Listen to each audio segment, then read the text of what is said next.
তপ্ত রোদ আর তুমুল উত্তেজনা পেরিয়ে অবশেষে ঘোষণা হলো এফডিসির বহুল প্রতীক্ষিত শিল্পী সমিতির 2026-28 মেয়াদে নির্বাচনের ফলাফল। মধ্যরাতের টানটান উত্তেজনা শেষে বিজয়ের মালা গলায় পড়েছেন বিজয়ীরা। নির্বাচনকে ঘিরে এফডিসিতে বসেছিল তারার মেলা। বাংলাদেশ চলচ্চিত্র শিল্পী সমিতির 2026-28 মেয়াদের নির্বাচনে সভাপতি পদে শিবা শানু এবং সাধারণ সম্পাদক পদে জয় চৌধুরী নির্বাচিত হয়েছেন। শুক্রবার ভোট গ্রহণ শেষে শনিবার ভোরে এফডিসিতে নির্বাচন পরিচালনা কমিটি আনুষ্ঠানিকভাবে বিজয়ীদের নাম ঘোষণা করেন। নবনির্বাচিত সভাপতি ও সাধারণ সম্পাদক দুজনই একই প্যানেলের হয়ে লড়েছিলেন। চূড়ান্ত গণনায় 416টি ব্যালট বৈধ এবং 64টি বাতিল বলে গণ্য হয়েছে।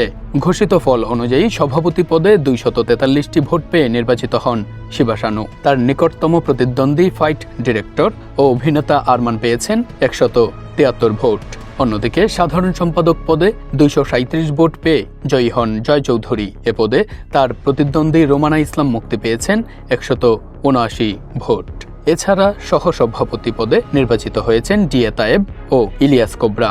সহ সাধারণ সম্পাদক পদে সুব্রত, সাংগঠনিক সম্পাদক পদে সনি রহমান নির্বাচিত হয়েছেন। আন্তর্জাতিক বিষয়ক সম্পাদক পদে পারভেজ চৌধুরী আবির, দপ্তর ও প্রচার সম্পাদক পদে জেকি আলমগীর, সাংস্কৃতিক ও ক্রীড়া সম্পাদক পদে মারুফ আকিব এবং কোষাধ্যক্ষ পদে নির্বাচিত হয়েছেন কামরুজ্জামান কমল।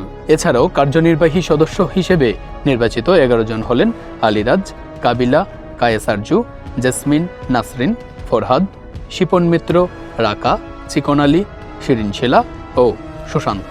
এবারের নির্বাচনে নির্বাচন কমিশনার হিসেবে দায়িত্ব পালন করেন কিবরিয়া লিপু, খোরশেদ আলম খসরু ও বিএইচ নিশান। আপিল বোর্ডের দায়িত্ব পালন করেন চলচ্চিত্র পরিচালক ছটকু আহমেদ, কাজী হায়াত ও বাদল খন্দকার। স্বতন্ত্র প্রার্থী হিসেবে এবার নির্বাচন করেন স্বপ্না কাশেম, আন্না কামরুন নাহার, তাহমিনা হোসেন বেবি, হোসেন আরারিয়া, পলাশ খান এবং ইউসুফ খান।